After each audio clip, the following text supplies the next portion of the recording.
दोस्तों हम लोगों में से कई सारे लोगों को ये बात पता है कि जजिया टैक्स लगा करता था हिंदुओं पे जब भी अगर कोई हिंदू किसी भी तीर्थ स्थल पर जाता था। लेकिन मुझे इस बात की जानकारी नहीं थी कि ये टैक्स लगभग अप्रॉक्स कितने समय तक चलता रहा।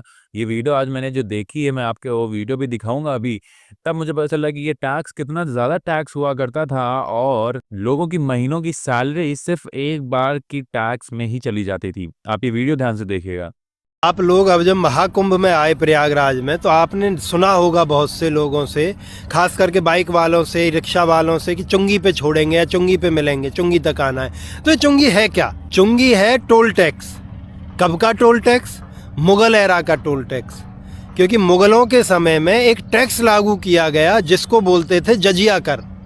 यानी अगर किसी को महाकुंभ आना था, किसी को कुंभ आना था, किसी को माघ मेला आना था, तो उसको उस समय पे टैक्स देना होता था। इसी बात का पिलग्रामेज टैक्स अकबर ने उसको लागू किया, बीच में हटाया भी, फिर से लागू कर दिया, लेकिन वो रहा। 1775 में ये एरिया ईस्ट इंडिया कंपनी के अंडर आ जाता है, प्रयागराज। तो ईस्ट इंडिया कंपनी यहाँ पे वो टैक्स लागू रखती है। और उस समय पे यानी 1808 में 1 रुपया दिया जाना था एक व्यक्ति के द्वारा, पिलग्रामेज टैक्स। उसको बाद में वो लगान भी बोलने लगे। उस समय पे एक व्यक्ति का 1 महीने का खर्च 1 रुपये से कम होता था। बाद में 1812 के आसपास तक वो 1.25 रुपया हो गया, फिर वो बढ़ता गया।